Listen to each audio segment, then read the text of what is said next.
Hi, my name is Amanda, and I blog at the Life and Times of Julian and Amanda. This podcast is the third in a series of podcasts that I've done to go along with my Yarn Along posts. And Yarn Along is an opportunity that knitters have to get together every Wednesday with Ginny at Small Things. And we talk about what we've been knitting and reading, two of her favorite things to do. And naturally, they go hand in hand with lots of people because they're nice, quiet things, quiet, thoughtful ways that we can spend our time. So, for those of you who watched last week, I just wanted to follow up on a couple of things. My battery ran out last week, and I didn't have a chance to talk about books. So I'm going to start off talking about books. Then I'm going to follow up with some things that I also discussed last week very briefly. Go into what is on my needles and where I stand with that, what I'm going to cast on, and then anything that I can think about there at the end. I know I don't want to get cut short this week like I did last, and I know I have about 25 minutes left on my memory card, so I've got a little timer down here that is going to talk to me when it's time for me to wrap things up. So if I'm looking down, that's just because I'm trying to stay organized. Books. I am currently reading Hearts of Horses. It is a book about a girl, a young woman, I should say, who is in the Pacific Northwest, and she's filling a role that is vacated by boys who have gone off to the war at the beginning of the 1900s. I'm only a couple pages in. I don't know right offhand if it's the First World War or the Second World War, but it's probably the second. I'll let you know. And she is breaking horses, so you can put a saddle on them, training them to be saddle broken. It's interesting because this is obviously a job that is more traditionally done by a man, but she also has a new approach to it. She's sort of the horse whisperer before there was the horse whisperer that is famous today. And no one had ever really considered that there was a humane way that you could approach the chore of saddle breaking a horse. So that is an interesting book so far, but like I said, I'm only a couple pages in. 2.5 weeks ago, I guess, I started a nonfiction book called Just Send Me Word. It is a really great book if you're into World War II at all. Excuse me, I've got a little bit of a head cold, so I'm a little under the weather. It is the true story that is compiled from over 1,500 letters that were written from a girl, Svetlana, to her lover, boyfriend, later husband, Lev. He is, during the war, he's a Soviet POW in Nazi concentration camps, and after the war he is treated as if he were a deserter by his own country and then put in the Gulag, which, if you're not familiar with, was a Russian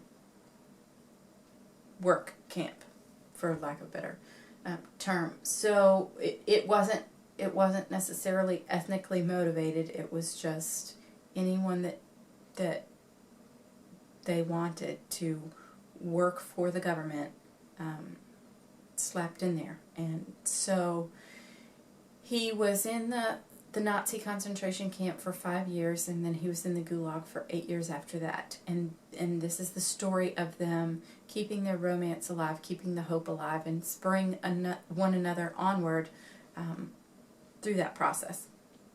It was interesting reading it. I didn't completely get it finished. I got about 2/3 of the way through, and it was interesting to me because I kept thinking, okay, when are we going to get to the good part?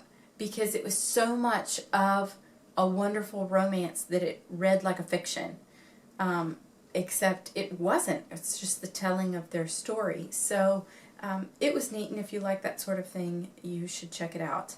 I also started Agatha Christie's Man in the Brown Suit on audio while I was painting my dining room, but I didn't get far, and I think TV has ruined me as far as mysteries are concerned, because 52 minutes in, I want to know who did it. So it's very hard for me to read a mystery because they're so much more drawn out than I'm accustomed to them being, because I love to watch mysteries on TV.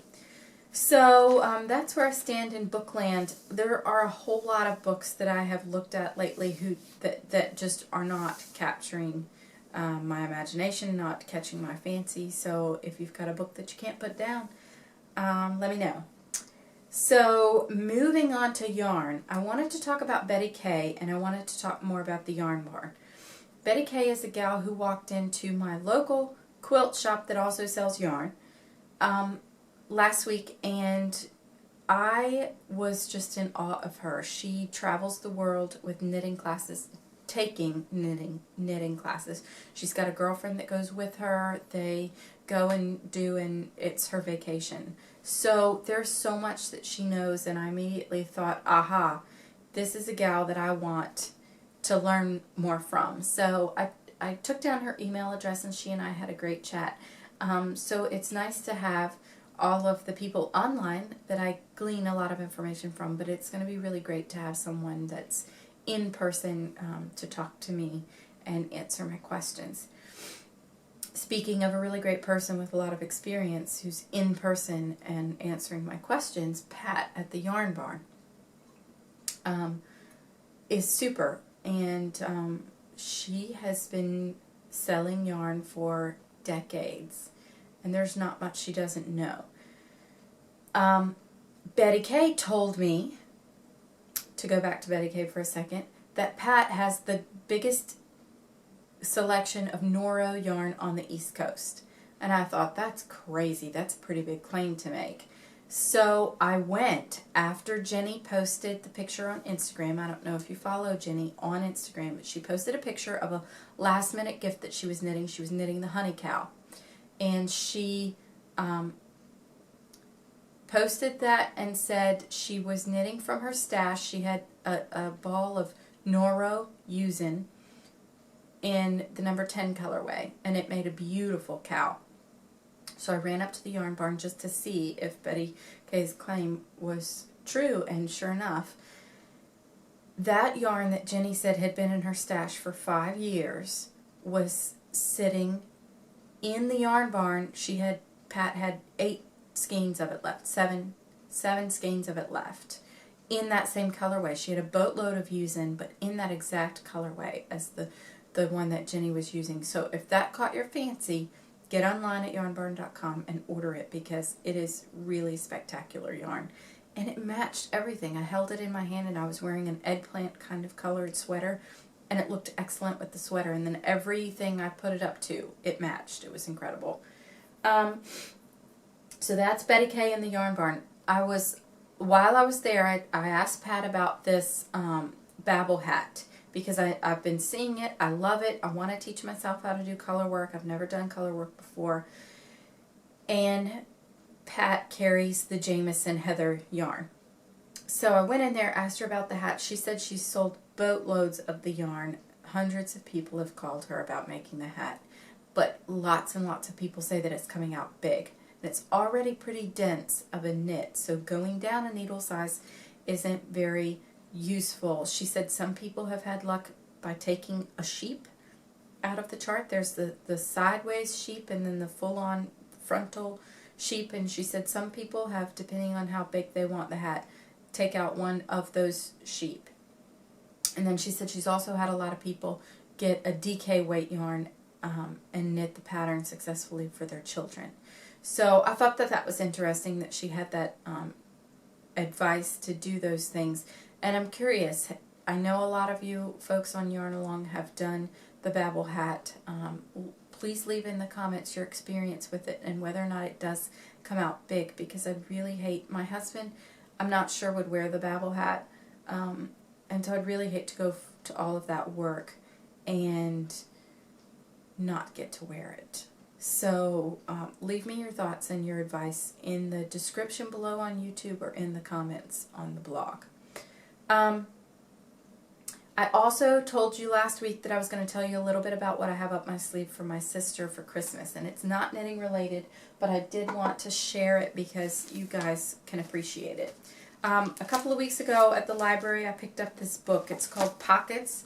It's by Jennifer Armstrong, and it is out of print, but you can find it in various places online. I picked it up just because it caught my eye because I like the illustrations. And I opened it up and thought, wow, this is not just any old kid's book. The vocabulary is advanced and the concepts are advanced. And the story has flowing through it a very ocean-going, sailing, metaphorical flow. Except it's set in the Great Plains, which is really interesting and thought-provoking to me. It's about a woman who washes ashore in the Great Plains and needs someone to look out for her, and she can sew. And it says in here, the local tailor had only just died of his greed for bacon, and the villagers asked her if she could sew. So they take her in, and she is accustomed to sewing very fanciful things and laces and beadwork and braids, and they say, no, we're very common people and we need very common clothes.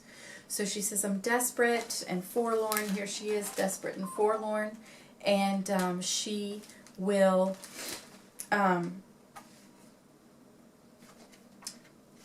sew them very plain clothes because she needs somewhere to live.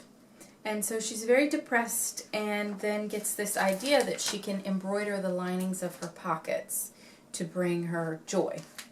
And basically the story is about how she healed a town and the relationships in it and brought joy to this whole town by embroidering secretly in their pockets when they would bring a garment to her to mend. So I had just fallen in love with this book. I cried the first time I read it. It was so beautiful.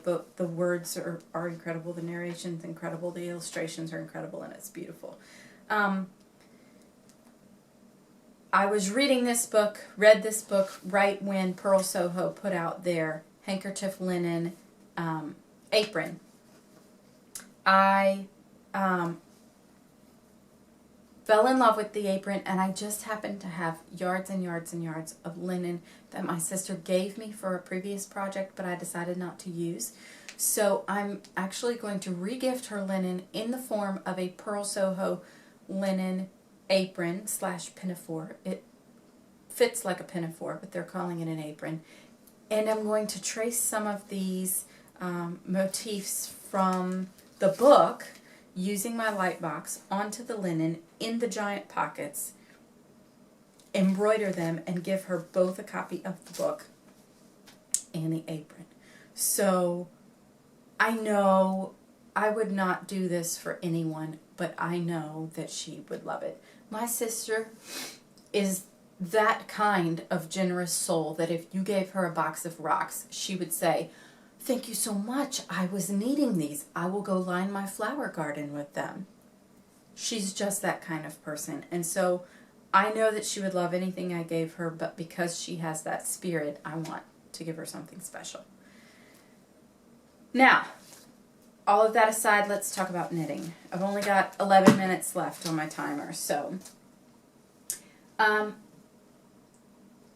the sun has gone behind a tree and I don't have really perfect light, but I'll try to get some good pictures and post them on the blog.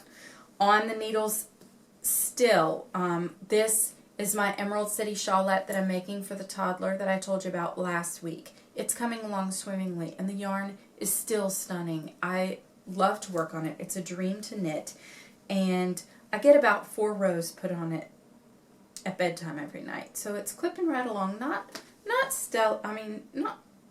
It's not like a bulky knit or anything, but it's coming along fine, and I'm really happy with it. The new baby sweater, the baby for whom I'm knitting the new baby sweater was actually due yesterday but has yet to make an appearance. So I still don't know if this is orange for a boy or peach for a girl. But it's coming along fine. I did want to ask you though, when I get it big enough, I am going to put it on the size of circular needle that I have for it, but I haven't quite gotten far enough down the raglan sleeve to get it big enough to go on the circular needle that I have. I did want to ask you though, if you do a lot of raglan sleeves, what is your favorite increase technique that you use for raglan sleeve? Because I originally was really gappy and holey, and the fact I think that the gappy raglan sleeve is darling on a piece that's knit for a girl, but a little too lacy looking for a piece that's knit for a boy. So when I ripped back, I decided to use a different increase, and I'm kind of on the fence about it. So let me know how you feel about increases for raglan sleeves. The Jane hat, Katrina said last week, why don't you just put your Jane hat on a circular needle and you won't have to worry about the stitches falling off? And that was all well and good. And yes, you're right, Katrina. I didn't have a circular needle in the right size at the time, so I knit to this point on double points and picked up a circular at the yarn barn. So we're all well and good. No loose stitches, except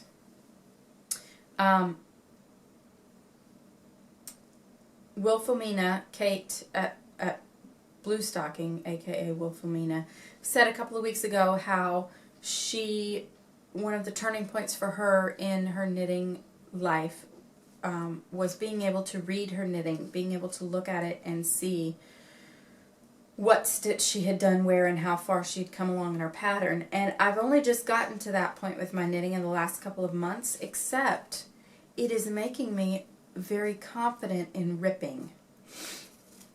To be able to say, oh, I did that and it didn't turn out quite like I had envisioned it would. That's okay, I'll just rip it back. I can put it back together.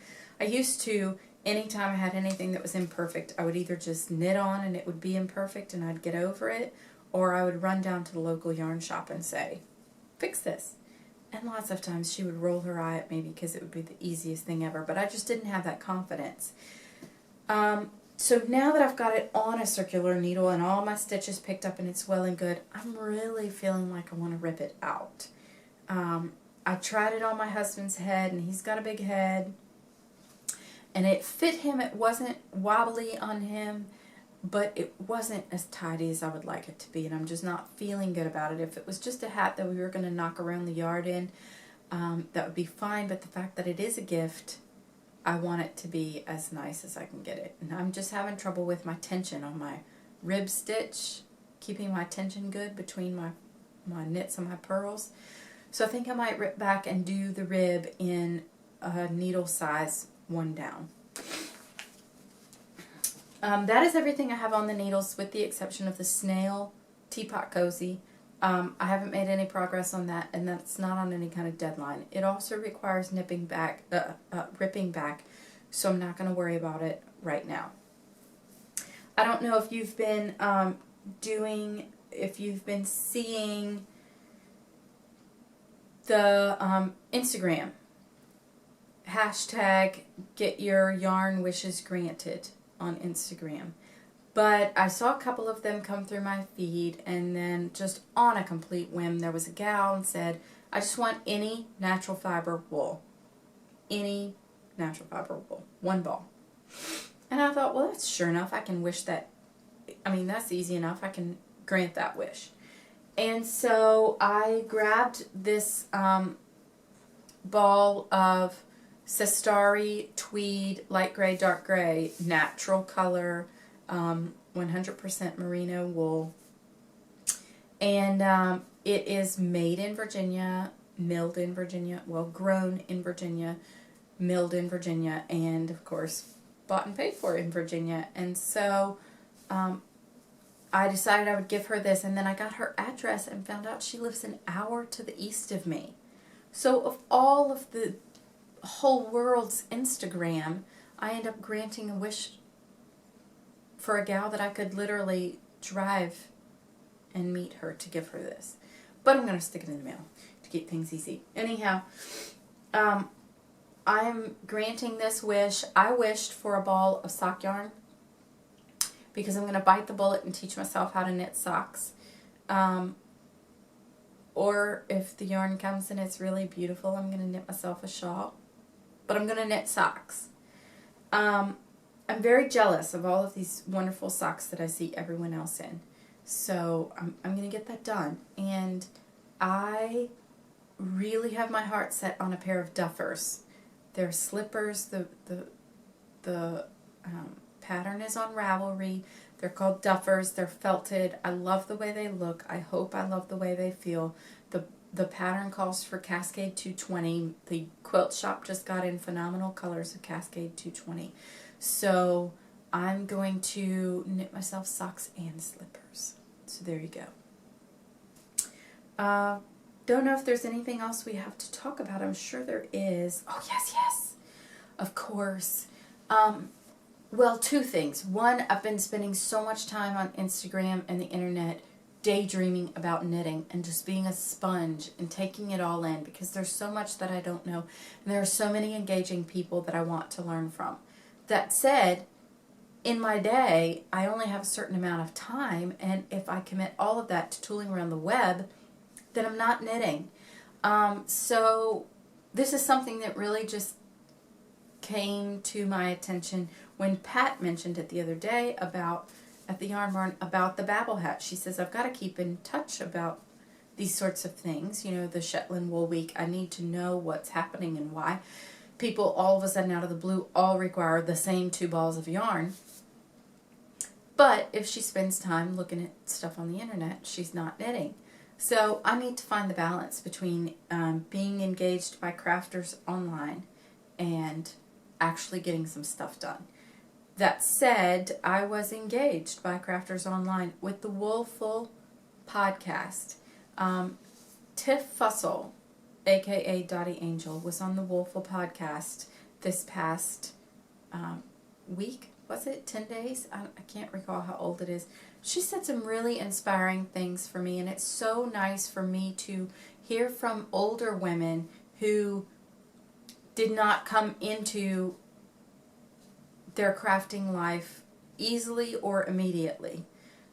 There's so many things that I second guess about how I've done my first 33 years, and sometimes I need to remind myself that it's not over yet, and that today is a new day, and that I can create and do and be anything I want to today. So she just was so inspirational, and maybe I'm just reading into it a little bit because I know of her work and I love her work so much, but it was just really great to hear someone say, you know, I didn't really get into this until my kids were grown, or I didn't really get into this until, you know, I had a sad season of life, and now my perspective has changed. And so if you have not had the chance to sit down and listen to that podcast, please do. It's Woolful, Woolful, and it's on that blog, and it's 1 hour and 20 minutes. So definitely sit down and commit that amount of time. Grab your knitting, grab your tea, and do that. Okay, so same place next week, same place, same time. Let me know what you're knitting in the comments below. Let me know your favorite raglan increase, and let me know how you feel about the Babble Hat, and if it's coming out big or just perfect. Thank you so much for joining me, and I'll look forward to talking to you next week.